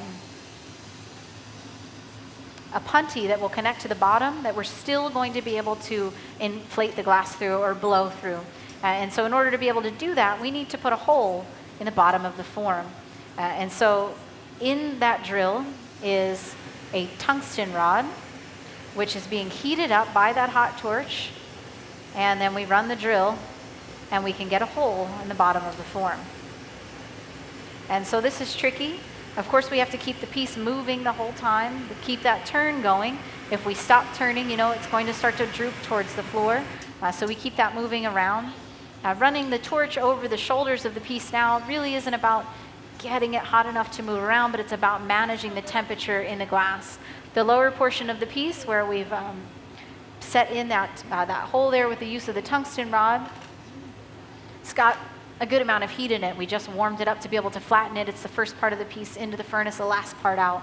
And so that part of the piece is staying nice and warm, but the higher portion of the piece, the shoulders right off the end of the pipe, it's the last part in the furnace, the first part out. So it doesn't quite get as much heat as the lower portion does. And so we can help to manage the temperature, keep it uniform, keep it where we want through the use of the torch.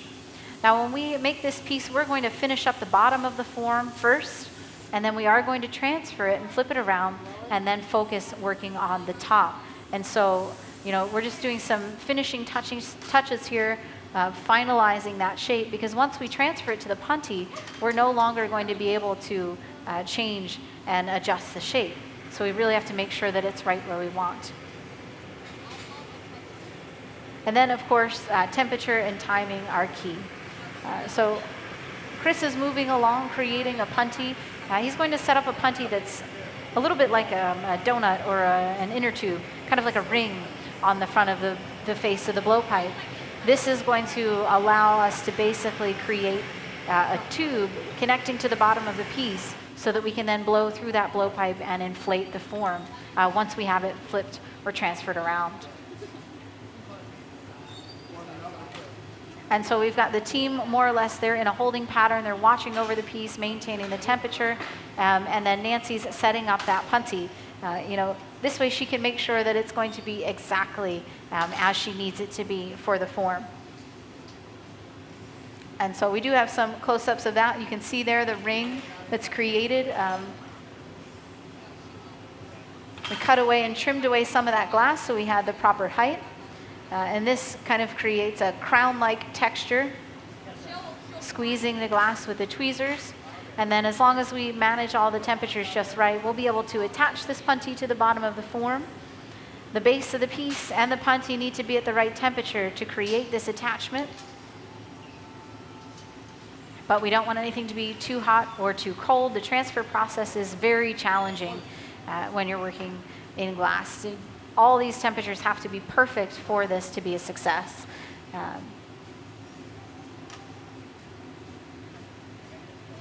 So just a little bit of communication between the teams on that temperature. Make sure the timing's just right, and we'll bring the two together. Now the punty that Chris has is of course going to then support the weight of the form through the rest of our process.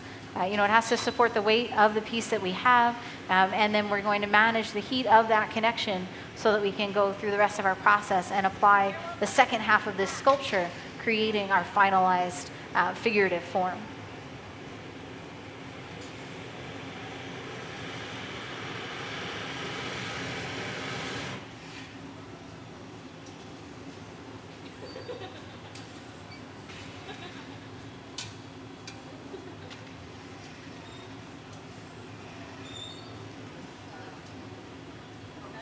So just making sure everything is right for the transfer. And we're going to go back to that constriction line that we set in earlier on in the process to be able to separate our piece from the blowpipe with success. We'll get that crack that travels right around the constriction line. Because it's a structural weak point in the form, that's going to help us out in controlling the breakaway and also through temperature control. Really early on in the demonstration, I talked a little bit about thermal shock. or thermal stress in the glass.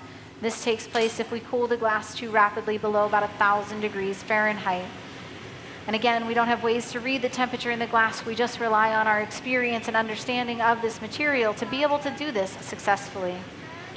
Creating an additional constriction line. Later on, we are going to break the punty free from the bottom of the form. And so that's going to help us with that breakaway as well. It's just another structural weak point that we're setting in. And then through temperature control, usually it's maybe a drop or two of water that helps us to plunge the temperature too rapidly below 1,000 degrees Fahrenheit. Sometimes contact from one of our cold metal tools is enough. Remember, thermal shock can happen to the glass simply if we keep it outside of the furnace for too long. So we'll get ready for that transfer using the torch to manage the temperature, make sure it's not getting too cold. And we'll start to apply a few drops of water at that constriction. Because of our amazing close-up views, you can see the glass kind of turning white. It's crizzling or cracking there right under that drop of water. A knock to the iron. Very nice. And we have a successful transfer and right back into the reheat furnace.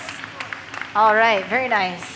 So we can see, of course, on our screens, up close and personal, all aspects of this process.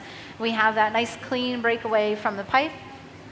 That section of the piece, coldest part of the form right now. So this is one of the longest reheats, bringing this part of the form back up to a temperature where we can change the shape. So while we focus the heat on the front of the form, where we just broke it free, you'll see the whole piece go into the furnace briefly. These little heats help to maintain the temperature through the rest of our form. That punty connection is very small in comparison to the weight and the form itself. But as long as we keep it hot enough, it's going to be just fine. It's going to support the weight of the piece through the rest of the process. You know, if we have one part that we're going to add to this form, but if it was part of Nancy's design to add 7 or 17 different pieces to the surface, we could do that as long as we manage the temperature of the glass. We can kind of work on the piece all day long, all night long, whatever we want to do. As long as we manage the temperature, we can continue to work. I mentioned at some point earlier that sometimes we'll create a piece and let it cool down all the way and then bring it back up to temperature. It's a much easier process to set a piece aside in an already warm unit like this garage and then bring it back in while everything's still hot. To bring something back up to temperature, you have to spend a significant amount of time bringing the glass back up to temperature so that you don't create any thermal stress. So one reason why you would allow the glass to cool down is to carve or cut into the glass to create different types of pattern work. You can sandblast glass, you can carve it with a diamond wheel, and that takes place in a studio called a cold shop. And that's where we do all the carving, cutting, polishing, and grinding of glass. And so if we created a form like this with black on the inside and a solid white surface, we might then allow it to cool down, carve away the white to reveal the black underneath and create pattern work that way. But in order to essentially then assemble a figurative form like this with 2 parts, we'd have to bring everything back up to temperature. And I've only done that with cups of glass that were yay high, less than a foot tall, and really not that wide. Still spent, just a little bit less than 20 hours to reheat it. So you can imagine how long it might take to reheat a setup as large as this one. So that's one reason why you would let the glass cool down and then bring it back up to temperature. Often we explain how difficult it is to bring the glass back up to a workable temperature in the shop when we're asked about repairing broken glass. Can't you just heat this back up and put it back together? And mostly the answer is it would be easier to remake the entire form. Or you should get some epoxy. That's a great plan. There's a special type of epoxy that we use in glass called Hextol, which will not yellow over time. It's really, it's a challenging material to work with to get it to just the right consistency so that you can apply it to your piece. But many glass artists that specialize in cold working or the cutting and polishing of glass will work with Hextol to join pieces together and then continue to carve and polish them away. Because the Hextol remains completely translucent and won't ever yellow, you can kind of disappear it amongst the glass. And so it's a neat epoxy or glue to work with. Most of the other epoxies will, well, none of them I think guarantee that they won't yellow over time because they all usually do. Now you can really see where we're localizing the heat, using the torch to take advantage of that. And I'm not certain, well, we might close off the form. We're going to always have that little hole in the bottom, which you can see on the screens. Amazing, this unique view. But that's the hole that we put into the form with the use of the tungsten rod. And so the form is always going to have that tiny hole in the bottom. When we make a piece like this, we don't want to close off the form completely. It creates a trapped atmosphere, and that can sometimes cause the glass to end up cracking and breaking just because of that air trapped inside, changing temperature. And then I immediately always think, well, what about every glass Christmas ornament I ever made? It's a bubble with a hook on it, So they seem to work out okay in that smaller, thinner glass. That being said, I worked on a team making a particular style of Christmas ornaments, and we opened up the oven, which all glass is cooled down in an oven once it's completed. We opened up the oven the next day, and basically every one we picked up, just the pressure of gripping our hands around it caused the ornaments to just break. And that had a lot to do with the color patterning work, but I won't try to get too much into that because it's a bit abstract, but it's just not ideal to close off a form. And so as you can see, we did bring the top of the form together, closing it off. That little bit of excess glass we cut off onto the floor is waste glass. Some artists will save them. The technical term for that little bit of leftover glass is a frigger. But basically what we do with them most often is glue a little magnet to the back and make a refrigerator magnet. Some people I've seen, myself personally, I've even done this, is make jewelry with them. And usually they're interesting if they have a really unique color pattern on them and something that has this much detail in it with all the colors and all of the cane work and the line work that we added on. I'd be the funny guy saving that little bit of extra glass. And you can, anything that's got that color work in it, I mentioned the glass is recyclable in the way that it will remelt and we can reuse it. And so something that I personally have done is save those little cutoffs and then decided that they were flowers and use them in sculptural forms later on. So they can be, again, brought up to temperature just like any parts can be and added onto the form later on. But generally it's waste glass and, well, we'll just sweep it up later. Now you can see we've got most of the heat localized in the top of the form here. We're going to do a little bit more shaping, and because we've got that hollow punty attached to the bottom and that small hole set in with the tungsten rod, we're able to continue to inflate the glass even though we've flipped our bubble around. Because we've closed off the end, this allows us to get that nice rounded shoulder that, if you're able to see the design, is part of Nancy's design for the final shape.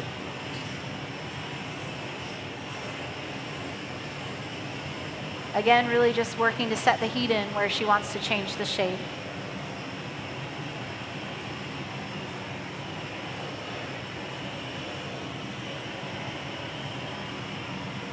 So we'll spend a couple more heats really getting the shape that we want. Not sure, but we might get the corks out again to get a similar shape at the top of the form. Again, it's up to Nancy as the lead glassmaker on the design of this piece. But as far as glassmaking goes, a lot of the things that we do in glassmaking today are the same as they were over 2,000 years ago when mankind first started to blow glass.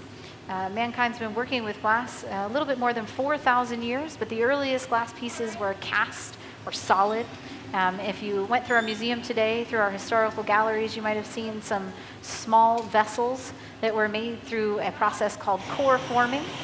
So the negative space on the inside of a hollow form is created with various materials, and then it was kind of, dipped into a pool of molten glass. That object was then encased or covered in glass, and once the glass cooled down, they could clean out that center, and it would create the hollow form. So it's called core forming the core first, and that's how they were creating hollow vessels. And so at that stage, glass was almost as valuable as emeralds and jewels and things, and only really available to the wealthier set, if you will. And then roughly a little bit more than 2,000 years ago, with the advent of hollow tubing, craftspeople figured out that they could collect the material on the end of a hollow tube and inflate into it, and glass blowing began. But You see we're still using the hollow tubes, the various furnaces to heat the glass. A lot of the hand tools, believe it or not, are just as they were over 2,000 years ago as well. And so a lot of the techniques are pretty similar. Now, granted, art glass wasn't a thing really 2,000 years ago, but functional vessels, drinking vessels, all those sorts of things.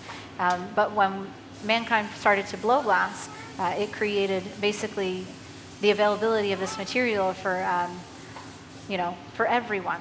And then, this style of glass making, forming the piece with the various hand tools and the heat, it's called offhand glass making. And then they started to create glass through the use of molds. So they would have a bubble, drop it into a mold, inflate the glass, it would push out into the sidewalls of the mold, and they were able to sort of rapidly create forms that were matched in size. And that really made glass more of a common material and made it more available for everyone. So once again, we got the corks out there. We might do that a little bit more to get just the right shape for our design before incorporating that second piece that we'll add on to create our finished figurative shape.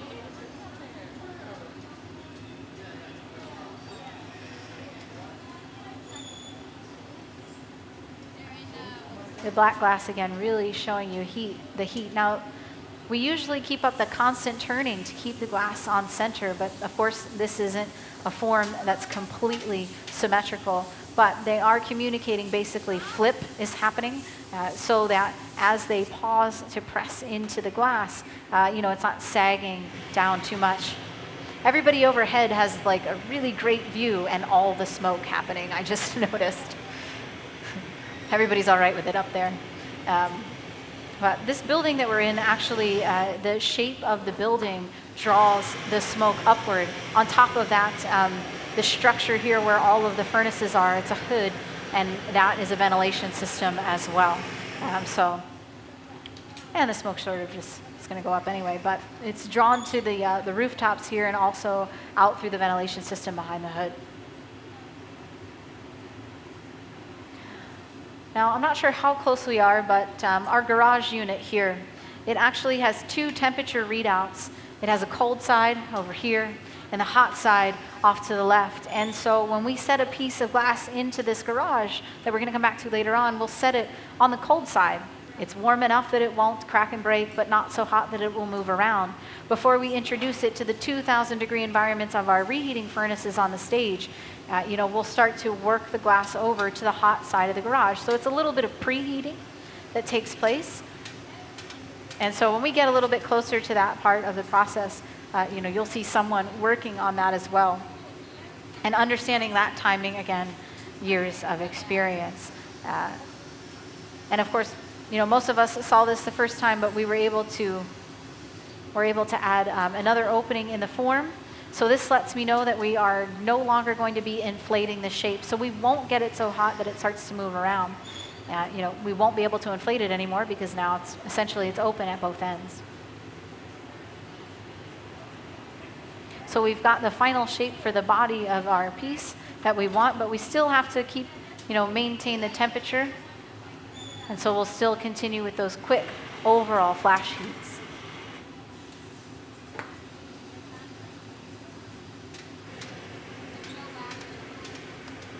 And so I'm pretty sure that this is no longer a tungsten rod, but just a tool so that we can really make sure that we have a good size opening there, a little bit larger than the tungsten rod. So just heating up that really specific section with that small hot torch and opening up that part of the form.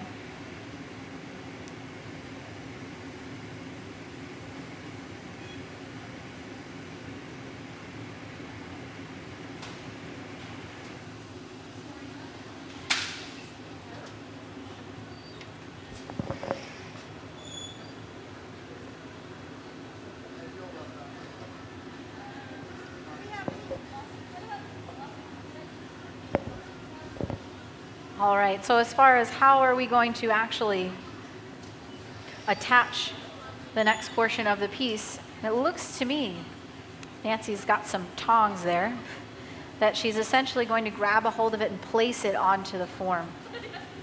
I could be getting ahead of myself, but in any event, the white material here is called frax, and that's something that we can preheat, so we can set the glass down into it, They're sort of creating an indentation or a nest within the fracks to be able to set the form into. And of course, having kind of a collaborative team meeting here about how it's going to come together. While we're doing that, we have essentially, Chris is watching over the form. He goes in and out of this furnace for reheats or flash heats just to maintain the temperature. He doesn't want to get it so hot that it's going to move around or anything like that, but he wants to make sure that it stays warm enough.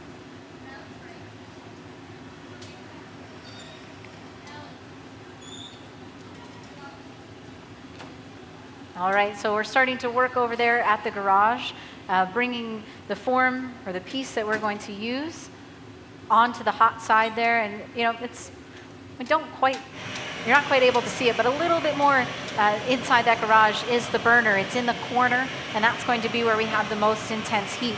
So ideally, of course, heat rises. So we bring the piece that we want to use next onto the hot side of the garage and raise it up to the top to really start to get whatever that high temperature is in the garage into that glass. Because we're going to leave the garage and go to the heat source. However, if it's a little bit too cold coming out of the garage, just the 2 seconds it's going to take us to get from the garage to the reheating furnace can be enough to cause fractures in the glass, to have that thermal shock take place in the form. So we're going to make sure not to do that. And there we go. We have the transition, and we're now in the reheating unit. And perhaps maybe you pause for a second, but no trouble. We made it successfully from one unit to the other, and we'll start to warm up this part of our piece. Probably not going to warm it up enough that it starts to move around or anything like that, but just enough to maintain the temperature. And pretty sure that we're not going to get it moving around, but we want to bring the two pieces together. So again, just more temperature control. You can see the team working to maintain the temperature of the punty connection, which now that we flip the piece around is the last part into the furnace and the first part out. So by using the propane or the fluffy torch, we can make sure that it stays up to temperature. The small torch is heating up the part of the piece that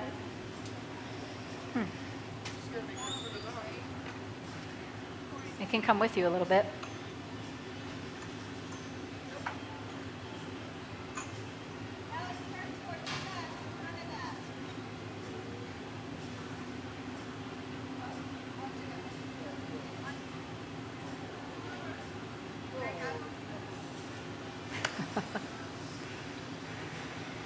All right.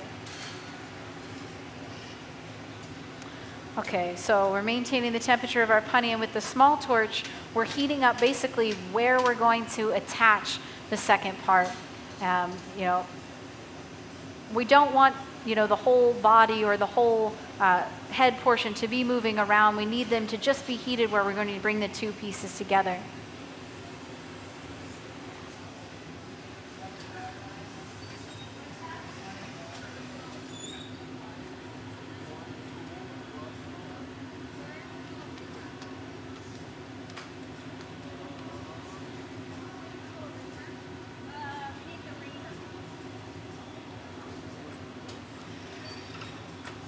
All right, now we're getting really close to connecting the two forms. You can see the tongs and the glove that, that Nancy's going to use to apply this. She's preheating just by bringing them in really close to the reheating furnace. Just to heat that up, because if we have cold gloves or cold tongs, that's going to be enough to thermally shock the glass and cause it to crack and break just from that cold contact from the metal tools, or excuse me, from the hand tools that she's using.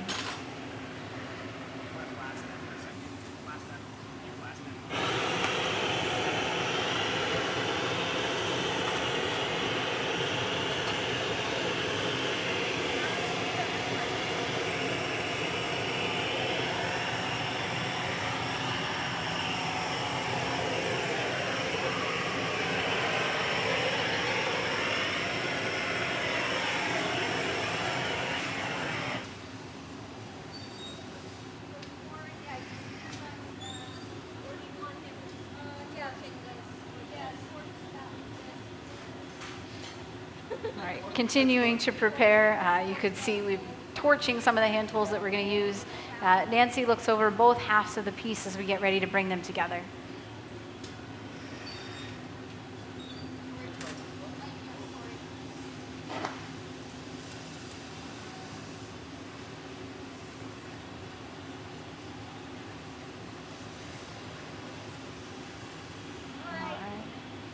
So all of the sort of choreography, if you will, coming together in these moments.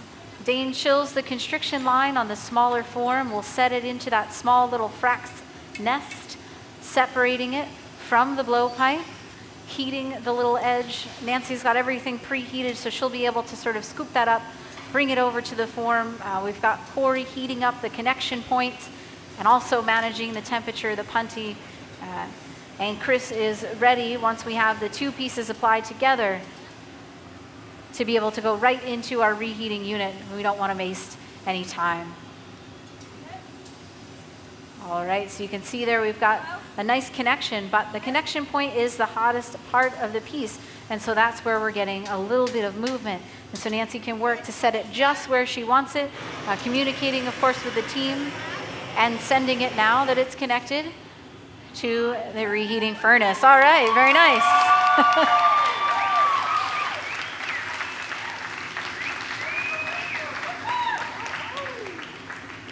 Everybody falling a little bit silent and focusing in for that moment. And so now we have our shape more or less realized. We've got the additional part added to the top, and we'll just look over it now. Make sure that we really have it just where we want. We're still now capable to inflate the form, because with that smaller addition, we covered over that hole that we placed into the top of the piece. This helps us to make sure we really have a nice clean form in the body of the piece. And of course, our pattern work, the cane work, the roller wrap, all of that coming together, uniting the form so that it all matches up.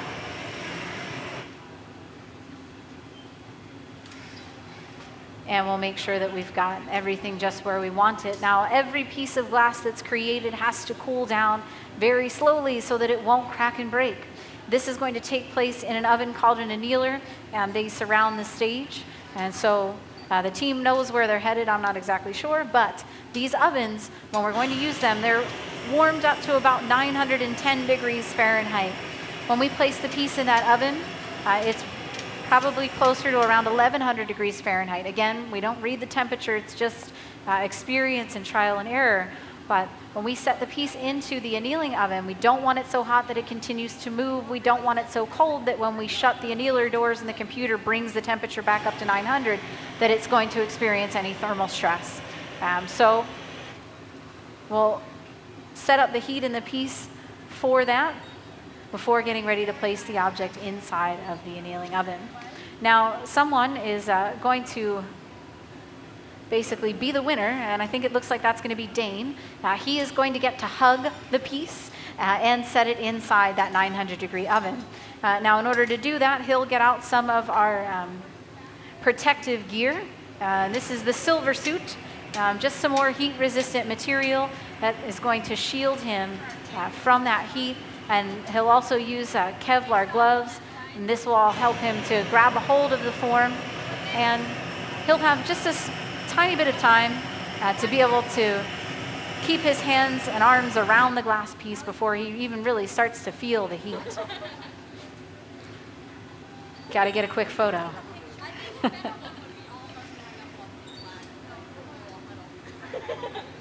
All right. So we'll take a couple overall heats to make sure we have a nice even temperature everywhere in the form, the punty, the neck or the connection between the top and the bottom as well.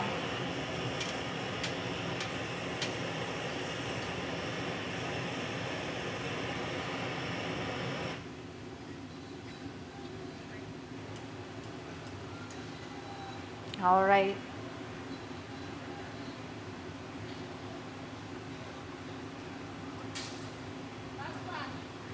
Okay, this will be our last overall reheat, and then we'll head over to our annealing oven. The team is all raring and ready to go.